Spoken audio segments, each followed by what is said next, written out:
안녕하세요. 오피스 히어로 PPT 클래스의 한수아입니다. 이번 강좌는 표 그리기에 대해서 알아보는 시간입니다.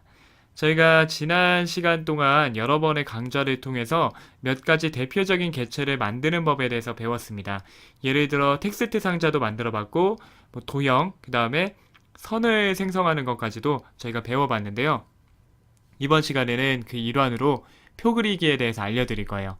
근데 이 표 같은 경우에는 그 앞선 그 여러 가지 개체 못지않게 많이 쓰이고, 특히 회사에서 사용되는 뭐 보고서라든가 제안서 같이 많은 데이터를 다루는 그 장표에서 주로 쓰이게 됩니다.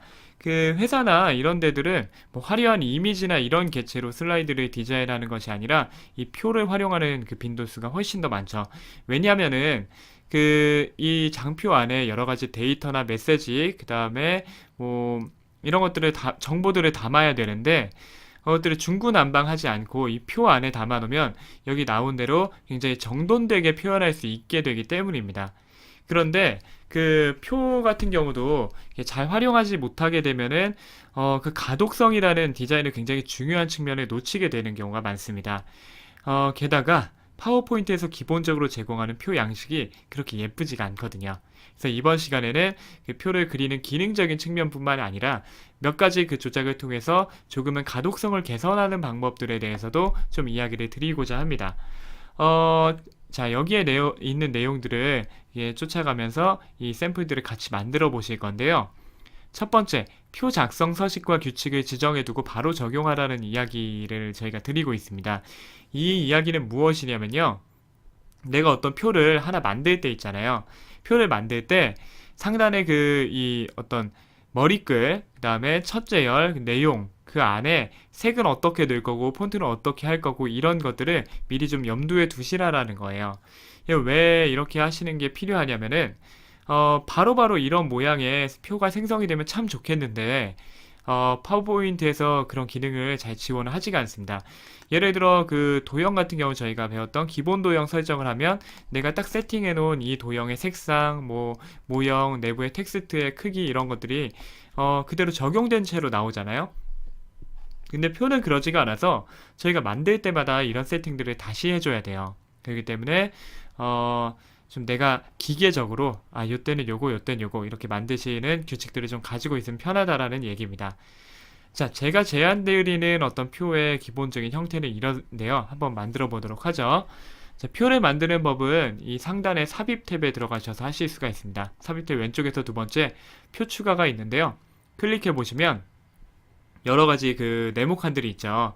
자, 가로로 10개, 10칸, 그 다음에 세로로 8칸의 표까지는 이 네모의 그 선택 범위를 지정함을 통해서 만드실 수가 있습니다. 그런데 만약에 예를 들어 나는 가로 한 12칸, 그 다음에 세로로 9칸의 표를 만들고 싶어. 그럼 여기에 있는 그 네모 범위에서 벗어났잖아요. 이 경우에는 표 삽입을 클릭하시면 돼요. 표 삽입을 딱 클릭하면 자, 열개수, 행개수가 나오는데 열행 헷갈리시죠? 그냥 쉽게 열은 그러니까 위에는 가로, 그 다음에 밑에는 세로 이렇게 생각하시면 됩니다. 그래서 열개수 즉 가로 12칸, 행개수 즉 세로 10칸 내가 선택한다. 확인 딱 누르면 이런 표가 자동으로 생성이 되게 되는 겁니다. 저희는 이제 세로로 4칸, 그 다음에 가로로 3칸의 표를 만들어 볼 거예요. 자, 이걸로 하겠습니다. 세로 4칸, 가로로 3칸. 자, 쭉 보면은, 자, 좀 커요. 크면은, 저희가 도형 크기 변환했듯이요.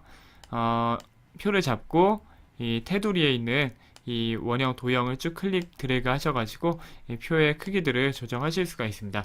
자, 이 위에 상단에 좀 진한 그 파란색, 그 다음에 내부에 약간, 뭐랄까, 탁한 하늘색, 이런 것이 있는 게 그 파워포인트 표의 기본 세팅이에요. 보시면 아시겠지만 그다지 그 어떤 가독성이 좋지가 않습니다. 자, 그리고 요거 한 칸 한 칸을 저희는 셀이라고 부를 겁니다. 셀. 자, 그 다음에 이 셀 안에 일단은 데이터를 한번 입력해 보도록 하죠. 자, 입력해 보면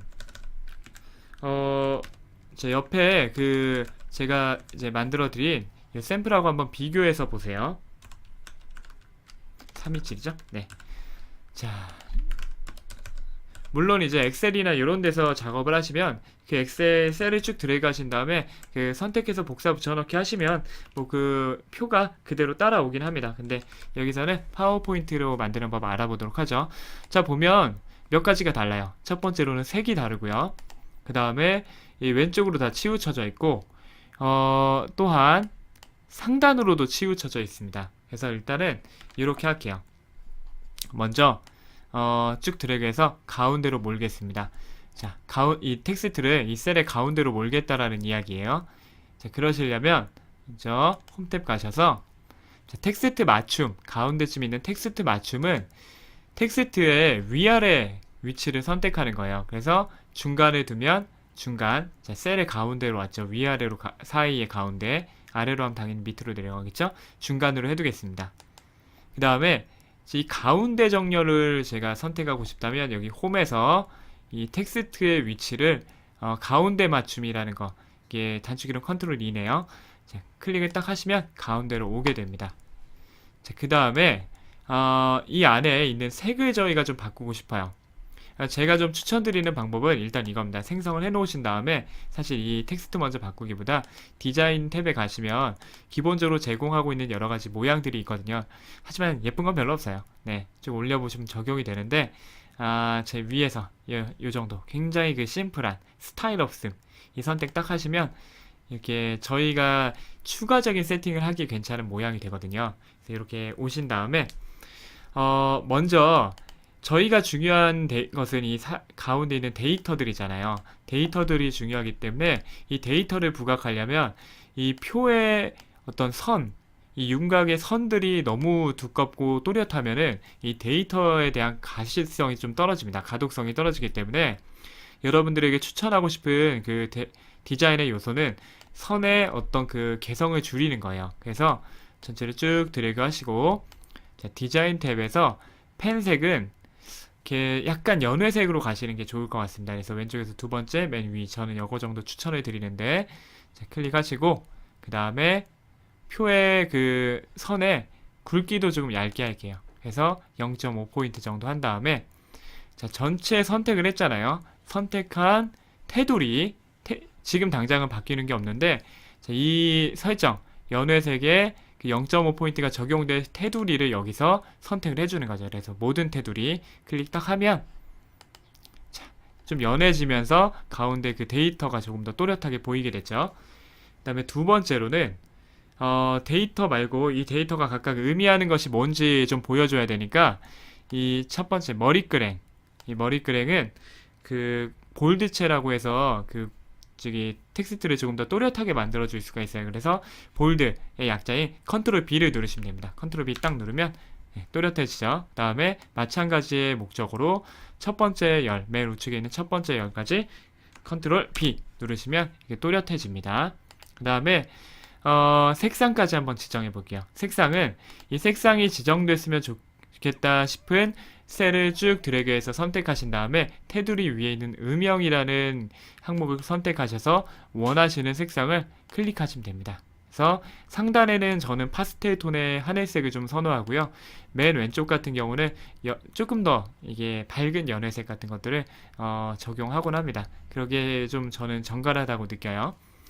자, 이렇게 되면은 기본적으로 그 표가 쭉 생성이 됐고요. 가독성이라는 측면에서 나는 요 왼쪽 여기도 좀 답답해 보인다라고 하면 여기만 뭐 또 삭제해도 됩니다. 삭제하는 것들을 보여드리면서 제가 이 테두리를 적용하는 원리를 조금 더 말씀을 한번 더 드릴게요. 뭐냐면 테두리, 예를 들어 제가 이쪽 테두리만 날리고 싶다라고 하면 굳이 전체를 잡지 않으셔도 돼요. 자, 테두리 설정을 적용하는 건 내가 드래그해서 선택한 셀을 기준으로 어디에 테두리를 적용할 거냐를 이야기하는 거거든요. 그래서 테두리에서 자, 오른쪽 테두리 지금 다 들어가 있기 때문에 눌려져 있죠. 클릭 딱 하면 짜잔 없어졌습니다. 마찬가지로 쭉 드래그 하시고 왼쪽을 선택을 딱 누르면 역시 선이 없어졌죠. 자, 마찬가지 원리로 내가 여기만 점선으로 바꾸고 싶다라고 하면 자, 이 선 사이, 이 셀 두 개 사이에 이 테두리 선을 자, 점선의 모양 바꿔주시고 이 점선으로 요 저기 안쪽 세로 테두리를 바꿔줘. 딱 클릭하면 이게 바뀌게 돼요. 조금 더 또렷한 점선으로 한번 가볼까요? 요걸로 가볼까요? 요거. 자, 가운데 안쪽 세로 테두리 딱 누르면 볼게요. 선이 잘 적용된 걸 여러분들 보실 수가 있게 됩니다. 자, 이렇게 해서 내가 원하는 어떤 표의 여러 가지 디자인들을 이렇게 하실 수가 있게 되고요. 이제 머리글이라고 부르고 여기 첫째 예열, 그 다음에 지금은 적용 안 됐지만 밑에 요약열 같은 것들을 추가하시려면 그냥 뭐 오른쪽 버튼을 클릭해서 삽입해서 뭐 왼쪽이나 오른쪽 위아래 행을 이렇게 칸에 더 삽입하실 수도 있고 삭제도 하실 수가 있고요. 아니면 여기 디자인 탭에 가가지고 왼쪽에 보시면 요약행을 누르면 지금은 이미 다 적용이 돼서 안 생기는데요. 처음에 생성을 할 때는 클릭하시면 이런 것들이 쭉 생성이 되게 됩니다. 그래서 한 번쯤 여러분들이 표 하나 만들어 보시고 쭉 눌러보세요. 눌러보시면 어떤 내용인지 아실 수가 있고요. 방금 전에 오른쪽 버튼에서 클릭하는 방법도 있지만 여기서도 선택이 가능하고요. 예를 들어서 제가 만약에 쭉 표가 있는데 이 가운데 표만, 이 가운데 셀만 이제 높이가 좀 다르다. 예를 들어 여기는 1.02, 여기는 1.98이죠. 근데 전체를 똑같이 하고 싶다. 그러면 쭉 드래그해서 적용하신 다음에 행 높이를 갈게. 클릭하시면 높이, 행 너비를 갈게 하면 또 여기 너비 맞춰주는 기능까지도 여러분들이 좀 염두에 두시면 좋을 것 같습니다. 마지막 팁으로요. 이 숫자를 표시할 때는 숫자의 단위 비교를 원활하게 하기 위해서 오른쪽 정렬을 하시는 것이 약간의 정석이랄까요? 이것이 조금 더 좋습니다. 그래야 이 천의 단위의 열이 쭉 가운데로 정확히 정렬되기도 하고 그러니까요. 근데 오른쪽에 너무 붙어 있잖아요. 그래서 이때 오른쪽의 여백을 좀 잡아주기 위해서는 우클릭 하신 다음에 밑에서 두 번째 도형 서식 클릭하시고 자, 텍스트 상자, 여기 크기 및 속성에서 텍스트 상자 가신 다음에 오른쪽 여백에 숫자를 쭉 늘려주시면 이만큼 여백이 추가로 생깁니다. 그래서 이런 걸 통해서 여러분들이 표에 조금 더 디테일함을 좀 만들어 주실 수가 있게 됩니다. 저희가 나중에 또 실무 프레젠테이션에 어떤 좀 더 디자인적인 측면에 대해서 이야기를 해드릴 기회가 있을지 모르겠지만 표는 특히 회사에서 굉장히 중요한 개체 중에 하나예요. 많은 데이터들을 보여줘야 되니까요. 그래서 특히 이 데이터가 너무 많아지면 보고를 받으시는 분 입장에서는 어디를 봐야 될지 잘 모르게 되거든요. 그래서 또 하나 조금 더 염두에 두시면 여러분들이 좋은 게 뭐냐면 뭐 예를 들어 테두리든가 아니면은 음영의 표시 등등을 통해서 내가 보여주고자 하는 칸이 어디인지를 좀 보여줄 수 있는 디자인들을 추가해 보시면은 아마 여러분들이 굉장히 센스 있게 디자인을 하는 사람이라는 평을 들으실 수 있을 것 같습니다. 자, 표 같은 경우는 오늘 굉장히 해드릴 이야기가 많아서 평소보다는 조금 긴 강좌가 됐는데요. 여러분들이 또 이거 표 여기저기서 한번 눌러보면서 만져보시고 그걸 통해서 원하는 표의 디자인들을 생성하실 수 있게 좀 연습을 해보셨으면 좋겠습니다. 그러면은 정말 유용하거든요. 정말 유용하고 많은 데이터들 중에서 콕 집어서 내가 원하는 것들을 명확히 전달할 수 있는 힘이 여러분들에게 생길 겁니다. 그래서 꼭 한번 실습해 보시면서 익혀 보시기를 권해 드릴게요. 자, 오늘도 여러분들께 이런저런 PPT에 대한 이야기를 좀 해드렸는데요. 유용하시다면은 구독, 그 다음에 좋아요, 그리고 무엇보다 좋은 거를 좀 알려주시는 공유를 좀 해주셨으면 좋겠습니다. 네, 감사합니다. 여기까지 한소였습니다.